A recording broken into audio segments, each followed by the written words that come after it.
ఆనాడు జల్ జమీన్ జంగుల్ అనే నినాదంతో పోరాటం చేసిన కొమరం భీముడు ఈ భూమి కోసమే. ఆ తర్వాత తెలంగాణ సాయుధ రైతాంగ పోరాటం నల్గొండ వరంగల్ జిల్లాలలో ఎర్ర జెండా ఎగిరింది ఈ భూమి కోసం, భుక్తి కోసం, విముక్తి కోసమే. ఉమ్మడి రాష్ట్రంలో అయినా, ప్రత్యేక తెలంగాణ ఉద్యమంలో అయినా ఈ ప్రాంత ప్రజలు కన్న తల్లి మీద ఎంత మమకారాన్ని చూపించిండ్రో సొంత గ్రామంలో భూమి మీద కూడా అదే మమకారాన్ని, అదే అనుబంధాన్ని కొనసాగించింది. ఎప్పుడెప్పుడు ఈ భూమి మీద ఆధిపత్యం చెలాయించాలనుకున్నారో, ఈ భూములను ఆక్రమించాలనుకున్నారో, పేదవాళ్ళైనా, దళితులైనా, గిరిజనులైనా, మారుమూల ప్రాంతాలలో నిరక్షరాస్యులైన నిటారుగా నిలబడి కొట్లాడిన చరిత్ర ఈ తెలంగాణ గడ్డకు ఉన్నది.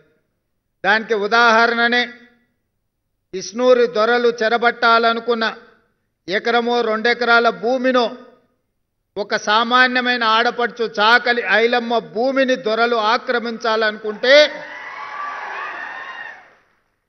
చాకలి ఐలమ్మ వీరనారి చాకలి ఐలమ్మగా మారి ఈనాడు తెలంగాణ ఉద్యమానికి స్ఫూర్తిని అందించిందంటే దానికి కారణం భూమి అన్న సంగతి మీరందరూ గుర్తించాలి. ఎందుకు ఈ చరిత్రను మీకు గుర్తు చేస్తున్నా అంటే భవిష్యత్తులో భూ యజమానుల యొక్క హక్కులను, భూ యజమానుల యొక్క భూమి సరిహద్దులను నిర్ణయించే అధికారం ఈనాడు తెలంగాణ రాష్ట్రం మీ చేతుల్లో పెట్టబోతుంది. ఒకవేళ ఇందులో తప్పులకు తావిస్తే ప్రజలు మీ మీదనే కాదు ఈ ప్రభుత్వం మీద తిరగబడే అవకాశం ఉన్నది. కన్న తల్లి మీద ఆధిపత్యం చెయ్యాలని ఎవరైనా అనుకుంటే అతి సామాన్యుడు కూడా తిరగబడిన చరిత్ర ఈ తెలంగాణ ప్రాంతానికి ఉంది. అందుకే మిత్రులారా, ఈనాడు మీరందరూ ఆలోచన చేసి ఆనాటి చట్టం గురించి నేను చెప్పాల్సిన అవసరం లేదు. ధరణి అనే చట్టం కొద్ది మంది దొరలకు చుట్టంగా మారింది. ఈ ధరణి దరిద్రం ఒక ఎంఆర్ఓను పెట్రోల్ పోసి తగలబెట్టిన చరిత్ర ఈ తెలంగాణలో ఉంది. ఈ ధరణి దరిద్రం ఇబ్రహీంపట్నం ప్రాంతంలో జంట హత్యలకు కారణమైంది. ఈ రకంగా ధరణి దోపిడీ గురించి, ధరణి చట్టాన్ని అడ్డం పెట్టుకొని ఈ భూమి మీద ఆధిపత్యం చెలాయించి దోసుకోవాలనుకున్న దొరలకు మొన్న జరిగిన ఎన్నికల్లో ప్రజలు గుణపాఠం చెప్పి బంగాళాఖాతంలో విసిరేసిండ్రు.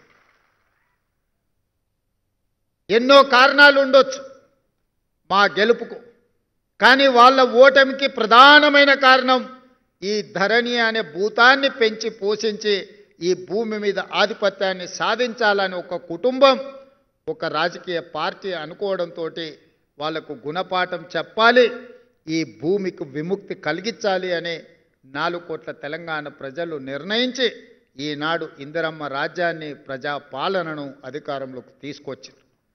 అందుకే ఆనాడు ఎన్నికల సందర్భంగా సమ్మక్క సారలమ్మ ఆశీర్వాదంతో, సోదరిమణి సీతక్క అండతో నేను పాదయాత్ర మొదలుపెట్టిన ములుగు సమ్మక్క సారలమ్మ జాతర రోజు చెప్పా, అక్కడ మొక్కి ఖచ్చితంగా అధికారంలోకి వస్తాం, ఈ ధరణి నుంచి విముక్తి కలిగిస్తామని చెప్పినాం.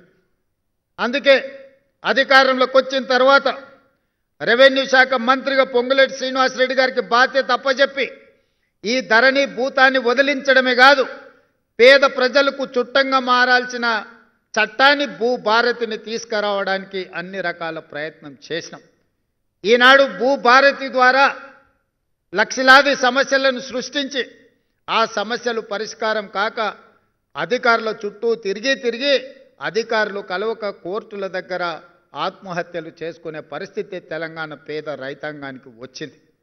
ఈనాడు తెలంగాణ రాష్ట్రంలో భూమి గురించి చెప్పాలి అంటే ఇందిరమ్మ రాజ్యంలో ఇచ్చిన అగ్రికల్చర్ సీలింగ్ యాక్ట్ ద్వారా లక్షలాది ఎకరాల భూములు జాగీర్దారుల ద్వారా జమీందారుల దగ్గర ఉన్న భూములను ఆనాటి కాంగ్రెస్ ప్రభుత్వం సేకరించి దాదాపుగా 25 లక్షల ఎకరాల భూములను దళితులకు, గిరిజనులకు, పేదవాళ్లకు పంచిపెట్టిన చరిత్ర ఈ తెలంగాణ రాష్ట్రంలో కాంగ్రెస్ పార్టీకి ఉన్నది.